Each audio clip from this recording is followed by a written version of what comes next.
If at first you don't succeed, you can pick up your recorder and try again. Pick up the recorder and try again. Try again. You gotta pick up the recorder and try and try.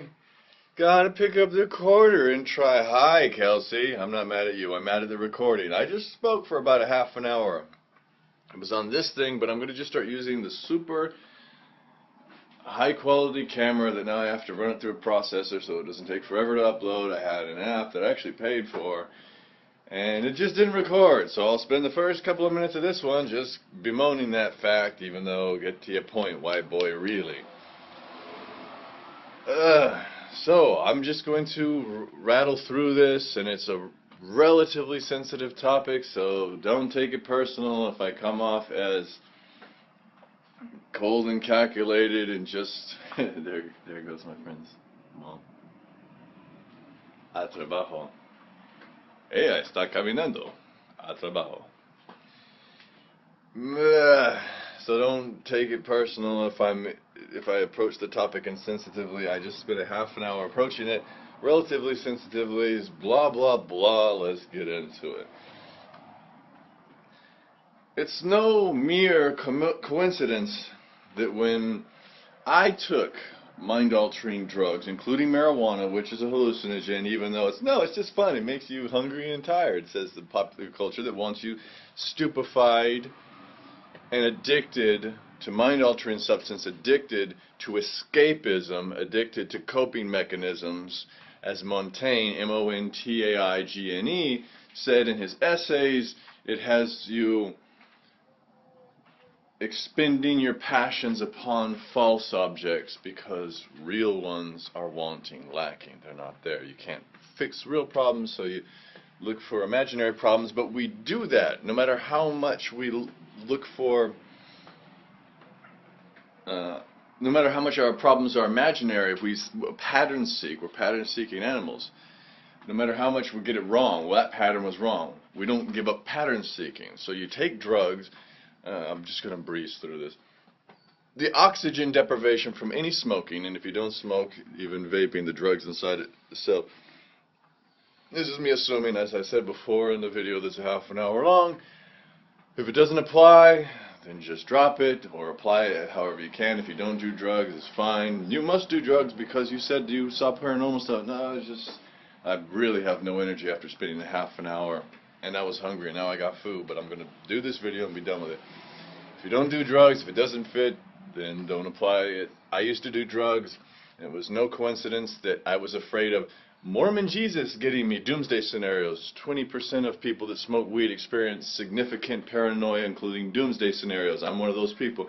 Doomsday scenarios. Oh, Jesus is going to get me. Oh, my dad's going to do terrible things. Oh, it's going to be like Pet Sematary, Stephen King movie, or Nightmare on Elm Street.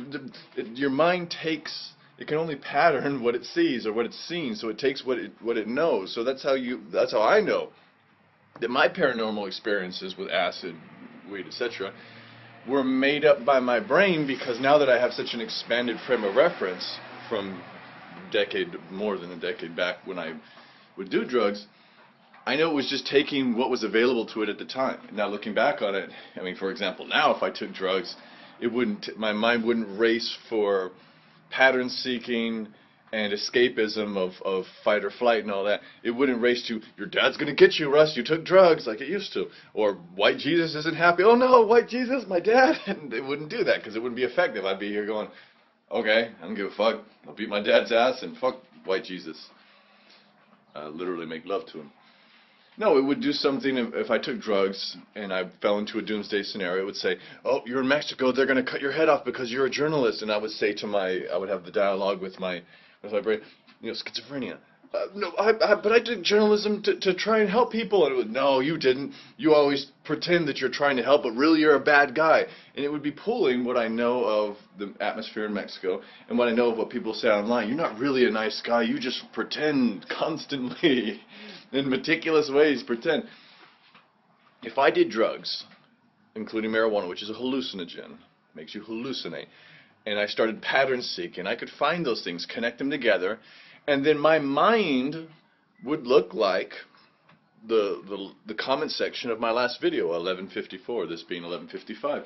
My last video has Keith Evans there, and that's why I would ask him, are you on drugs?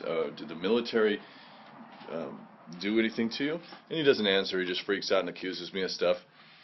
My mind would work like a Keith Evans comment section where it's just, Russ, I know that you're the one who robbed me. Apparently he got robbed and mugged. Like I told him, I'll do worse to you if you show up where I'm at. You have already accused me of a lot of weird shit. You've threatened to kill me, and you've shown up where I am in life. I get a lot of death threats, but you showed up in life. If I see you again, you come around where I'm at, I'm beating you into a coma, and then I'm calling the police on you for stalking and harassment, and they're going to drag off your carcass and bring your carcass to jail. There you go. But my mind would read like a Keith Evans comment section if I took drugs now. I would say, oh, this happened, and therefore they're related. Your mind seeks patterns. So if you do drugs, I recommend stop doing drugs so that you can think clearly and recognize that to the extent that the drugs are a coping mechanism because of desperation, unhappiness, dissatisfaction with life, and taking into consideration Montaigne's example of us fighting against fake objects for want of real objects. Take a look at that essay and read it through. It's worth reading. If you stop doing drugs, find a different coping mechanism, for example, obsessive research, well then you'll end up a well-researched person. But if you do drugs whatsoever, and again, if it doesn't apply, then just ignore the analysis.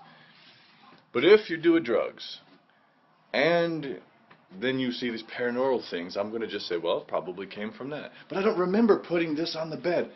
You probably just weren't paying attention. Yeah, there's a whole lot to be said about people doing things, just not quite noticing that they do it, just kind of doing it out of habit. And I don't remember doing that. It's probably not God, as we agree. It's probably not aliens. It's just absent-mindedness. What else? I'm at 7 minutes, and half of that was spent bemoaning the fact that that last video was lost. I don't even know that this one's going. It's very hard to be motivated when you think it might all be for naught. So I'll take drugs, spaz out, and notice things I didn't notice before. I'll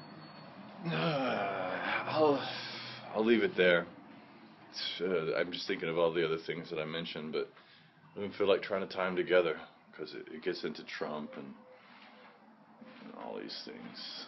Just to tell you that Trump versus whoever else isn't a case of, I gotta tell it to you, Trump isn't a case of, if you think of Trump just as bad, just like the Facebook post you put where the Europeans were met by nothing but niceness by the Indians. Well, whether it's George Bush saying, between us and Al-Qaeda, it's an epic battle of good versus evil. Obama, it's epic battle of good versus evil. ISIS. Anti-Trump people, Trump and Hillary supporters or whomever. It's an epic battle of good versus evil, and we're good and they're evil. They both will say that about each other, and usually, as I mentioned, it's usually something along the lines of Stalinists versus Nazis. Bad versus worse. Bad versus worse. So to say that Hitler, or that Trump is like Hitler, well, again, how much do you know about Hitler? That isn't Stalinist propaganda or Allied propaganda. Ally is the Axis versus Allies, World War II sides.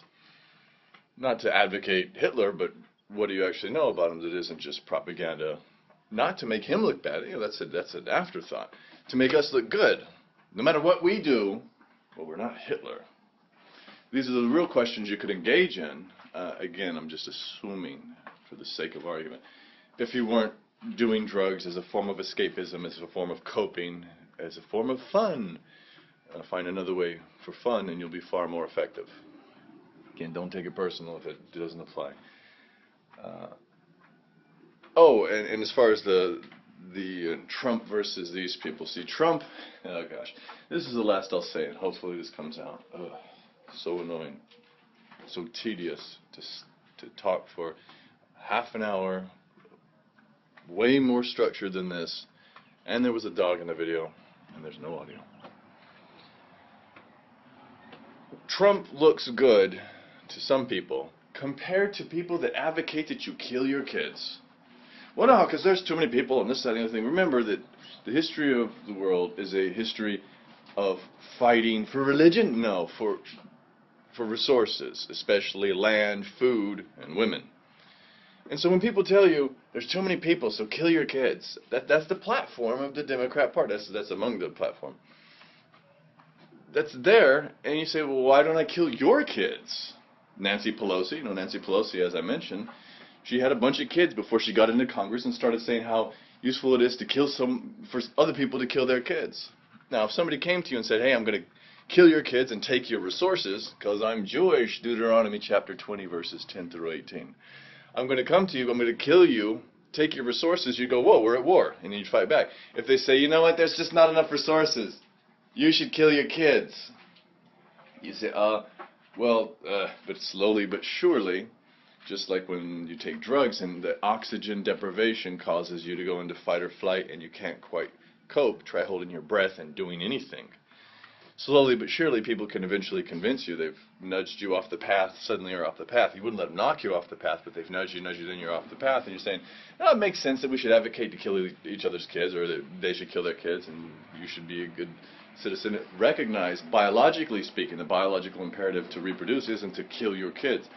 That you should sooner kill your neighbor's kids, or kill Obama's kids, than kill your own kids. So complete psychopathy, which is, coincidentally, what people go through when they take weed, acid, etc. This was tied so much better before. But I went through that. Completely psychopathic, doomsday scenario thoughts from doing drugs.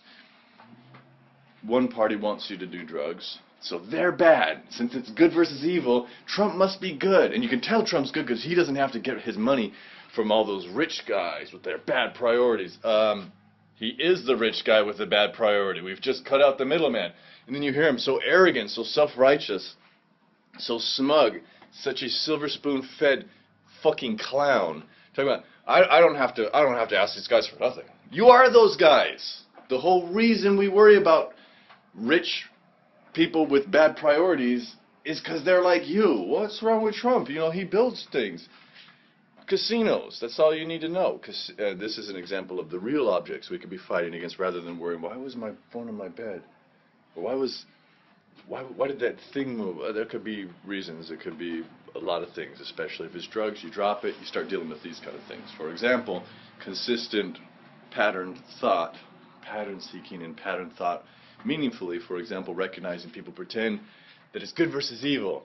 Well, we know that the Democrats are completely insane because they advocate child murder, and nobody that has a bunch of people agreeing with child murder can be sane. Well, but that doesn't make any sense, because if they're the bad people, that means Trump is the good person and he is a worthless piece of shit. Well, yeah, they're both bad. And that's why, as I tied together way better in the other video, I would tell you I'm glad you don't vote, because you are throwing your vote away if you vote, unless, I mean, you can vote for a third party and network with them and all that kind of stuff, and figure out the legal process like you're doing, and advocate for proportional government, which is instead of winner takes all, where if the Green Party, for example, gets X% of the vote, they get X% representation in Congress or in some other way. There are other alternatives besides just voting for Hillary because Trump is such a piece of shit, or voting for Trump because Hillary wants to kill kids. But yeah, Trump. Casinos, all you need to know. Worthless, pitiful beggars. Gambling is a tax on the stupid. Oh, maybe I'll be the person that can be in the billboard. Look, so-and-so won a bunch of money. Now throw your money out. There's this big Powerball thing going on where you could win all this money, and people are wasting all their money to fund that. It's a big pile of money that a bunch of stupid people are throwing in. I hope I get this pile of money. And meanwhile, you get a token. I mean, gambling is like voting, is in, if we all play along, it means something whatsoever. And then when it's not us, we can live vicariously. Oh, that lucky person that won it. Oh, that lucky Democrat or Republican that got my vote. These are some of the meaningful lines of thought that you can go into when you're not worried about why something happened and it catches your attention. Again, if my analysis doesn't apply, just drop it, as I'm going to drop the video right now. And like I said, I've been through it. When I did drugs, it used what's around me, what would scare me, what would make me defensive, and I was using it for escapism because I didn't like where I was. Get out of your physical environment or mental environment, whatever it is, online environment, if it's making you have to do the escapism, or any form of escapism, even if it's not drugs, whatever is causing you not to be able to think consistently on it, objectively, meaningful, verifiable things, and instead go in the direction of paranormal, metaphysical, above physical. There is metaphysical, but we don't need to go so far as, yeah, it's somebody that wanted to put my phone there, they're telling me something. Again, you don't want to end up thinking like a Keith Evans comment section. We'll leave it there.